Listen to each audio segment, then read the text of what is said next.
श्री शिवाय नमस्तुभ्यम हर हर महादेव राधे राधे। दोस्तों आज की इस वीडियो में आपको बताने जा रहे हैं कि अवोई अष्टमी का व्रत कब है। अवोई अष्टमी का व्रत की शुभ मुहूर्त क्या रहने वाला है, पूजा की विधि और महत्व, साथ ही आपको बताने जा रहे हैं इस व्रत के नियम का आपको किस तरह से नियम रखना चाहिए। साथ ही आज के इस व्रत की कथा भी आपको सुनाने जा रहे हैं। इस वीडियो को पूरा देखिए ताकि सभी की सभी जानकारी आपको अच्छे से समझ में आ जाए। हिंदू धर्म में अवोई अष्टमी का बड़ा महत्व माना जाता है। यह व्रत सभी माताएं अपने बच्चों के लिए रखती है। अवोई अष्टमी के व्रत को संतान की लंबी आयु सुख सौभाग्य के लिए सबसे उत्तम माना जाता है। अवोई अष्टमी के व्रत को संतान की लंबी आयु, सुख सौभाग्य और जीवन में उज्जवल भविष्य के लिए यह व्रत रखा जाता है। संतान की कामना रखने वाली महिलाएं भी यह व्रत बहुत ही ज्यादा महत्वपूर्ण हो जाता है। साथ ही अवोई अष्टमी का व्रत कार्तिक मास की कृष्ण पक्ष की अष्टमी तिथि के दिन रखा जाता है। करवा चौथ के व्रत की तरह ही यह व्रत भी निर्जल रह करके रखने का विधान वर्णित है। अवोई अष्टमी की तिथि, शुभ मुहूर्त, महत्व, पूजा की विधि में जानने वाले हैं। अवोई अष्टमी तिथि का शुभारंभ 4 नवंबर दिन शनिवार को रात के 12 बजे से होगा। वही इसका समापन 5 नवंबर दिन रविवार को रात को 3:19 पर होगा। ऐसे में अवोई अष्टमी का व्रत 5 नवंबर को रखा जाएगा। अवोई अष्टमी के दिन पूजा के लिए शुभ मुहूर्त शाम को 5:33 से लेकर के शाम के 6:52 तक रहेगा। यह व्रत तारों को देखने के बाद ही खोलते हैं। ऐसे में तारों के दर्शन के लिए शुभ मुहूर्त 5:08 से 5:58 तक रहने वाला है। यह इस व्रत का शुभ मुहूर्त रहने वाला है। अब बात करते हैं अवोई अष्टमी के व्रत के नियम। अवोई अष्टमी के दिन भगवान गणेश जी की पूजा अवश्य करनी चाहिए।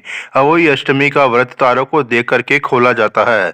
इसके बाद अवोई माता की पूजा की जाती है। इस दिन कथा सुनते समय हाथ में 7 अनाज लेना शुभ माना जाता है। पूजा के बाद यह अनाज किसी गाय को खिला देना चाहिए। अवोई अष्टमी की पूजा करते समय साथ में बच्चों को भी बैठाना चाहिए। माता को भोग लगाने के बाद परसों को बच्चों में अवश्य खिलाए। अब बात करते हैं अवोई अष्टमी के पूजा की विधि। दीवार पर अवोई माता की तस्वीर बनाई जाती है। फिर रोली, चावल और दूध से पूजा की जाती है। इसके बाद कलश में जल भर करके अवोई अष्टमी कथा का श्रवण किया जाता है। अवोई अष्टमी को पूरी और किसी मिठाई का भी भोग लगाया जाता है। इसके बाद रात में तारों को आदर्य देकर के संतान की लंबी उम्र और सुखदायी जीवन की कामना करने के बाद अन्न ग्रहण करती है। इस व्रत में सास या घर की बुजुर्ग महिला को भी उपहार के तौर पर कपड़े अवश्य से अवश्य ही दिए जाते हैं। दोस्तों अब सुनने जा रहे हैं अवोई अष्टमी की व्रत की कथा। साहूकार की बेटी जहां मिट्टी काट रही थी उसी स्थान पर स्याऊ यानी कि साही अपने बेटे के साथ रहती थी। मिट्टी काटते समय गलती से साहूकार की बेटी की खुरपी की चोट से स्याऊ का एक बच्चा मर गया। इस पर क्रोधित होकर के स्याऊ ने कहा कि मैं तुम्हारी कोख बांधूंगी। स्याऊ के वचन सुनकर के साहूकार की बेटी अपने सातों भाभियों से एक एक विनती करती है कि वह उसके बदले अपनी कोख बंधवा ले। सबसे छोटी भाभी ननद के बदले अपनी कोख बंधवाने के लिए तैयार हो जाती है। उसके बाद छोटी भाभी के जो भी बच्चा होता है वो 7 दिन बाद मर जाते हैं। 7 पुत्रों की इस प्रकार मृत्यु होने के बाद उसने पंडित को बुलाकर इसका कारण पूछा। पंडित ने सुरही गाय की सेवा करने की सलाह दी।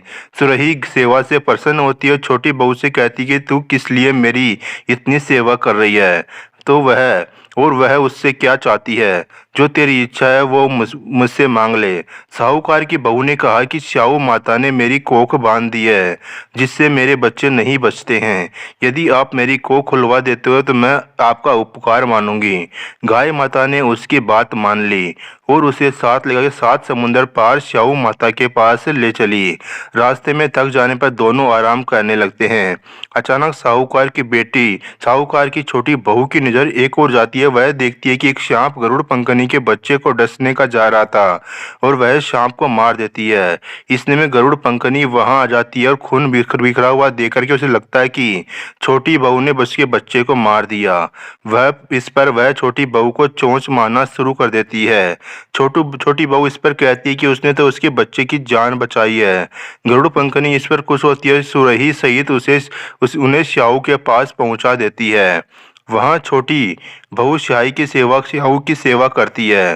स्याऊ छोटी बहू की सेवा से प्रसन्न होकर के उसे 7 पुत्र और 7 बहू होने का आशीर्वाद देती है।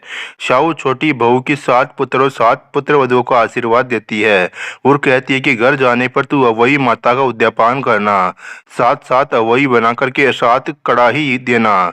उसने घर लौटकर देखा तो उसके 7 बच्चे और 7 बहुएं बेटियां मिली। वह खुशी के मारे भाव विभोर हो गई। उसने 7 अवई बनाकर के 7 कड़ाही देकर के उद्यापन किया। अवई का अर्थ यह भी होता है कि अनहोनी को होनी बनाना, जैसे साहूकार की छोटी बहू ने कर दिखाया था।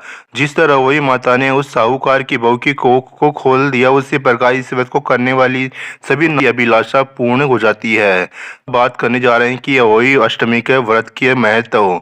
मान्यता है कि जो भी ये माँ अपने बच्चों के लिए वही अष्टमी का व्रत रखते हैं, उसके संतान का स्वास्थ्य हमेशा बेहतर बना रहता है। संतान को कभी भी किसी प्रकार का कष्ट नहीं होता है। संतान पर आने वाला हर संकट टल जाता है। साथ ही संतान की कामना रखने वाली महिलाओं को संतान की प्राप्ति होती है। हिंदू धर्म में अवई अष्टमी का विशेष महत्व है। हिंदू पंचांग के अनुसार हर साल कार्तिक मास की अष्टमी तिथि को अवई अष्टमी का व्रत रखा जाता है। इस दिन माता अपने संतान की लंबी आयु, अच्छे स्वास्थ्य और उज्जवल भविष्य के लिए अवई माता की पूजा अर्चना है। इस व्रत को साल के सबसे कठिन व्रतों में से एक माना जाता है, क्योंकि इस दिन महिलाएं करवा चौथ की तरह निर्जला रहकर व्रत रखती है। इस दिन अवई माता की पूजा करने के साथ ही भगवान शिव और माँ पार्वती की भी पूजा करने का विधान है। दोस्तों, उम्मीद करता हूँ जानकारी आपको पसंद आई तो वीडियो को लाइक कर दीजिए, चैनल को सब्सक्राइब कर लीजिए। कमेंट में श्री शिवाय नमस्तुभ्यम, हर हर महादेव, राधे राधे अवश्य ही लिख दीजिए।